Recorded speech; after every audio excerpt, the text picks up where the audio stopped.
Наместо протестен марш по градските улици, денес кочанчани во знак на поддршка и сплотеност со семејствата на починатите и повредените во трагедијата во дискотеката Пулс организираа велосипедско возење. Над 300 велосипедисти и спортисти, заедно со родителите на починатите, од централното градско подрачје се упатија кон селата Грдовци, Мојанци и Долни Подлог, или по така наречената патека на Оризот, за во 12 часот и 5 минути пристигнат пред дискотеката на смртта, за да оддадат едноминутна почит. Почит кон трагично починатите, кон пријателите, семејствата, родителите, повредените. Сочувствуваме сите заедно и ја делиме болката која се прелеа во целото општество. Владее голема тага, вознемиреност, збунетост. Но исто така се воочува и чувствува огромна поддршка на маршовите за ангелите.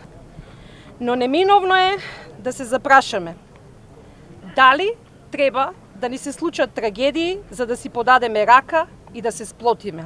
На настанот уште еднаш беше потенцирано незадоволството од реакцијата на институциите на системот по трагедијата. На 4 мај 1903 в борба загина Гоце Делчев. Животот го даде за Македонија, Македонија слободна да биде. А денес, на 4 мај 2025 година, Македонија е заробена држава.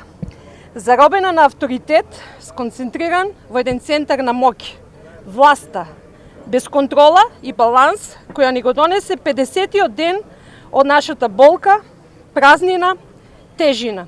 Родителите, роднините и пријателите на настраданите порачаа дека ќе продолжат со собери и протести и ќе бидат уште погласни во барањата правдата да излезе на виделина. За Сител, Трајан Ристовски.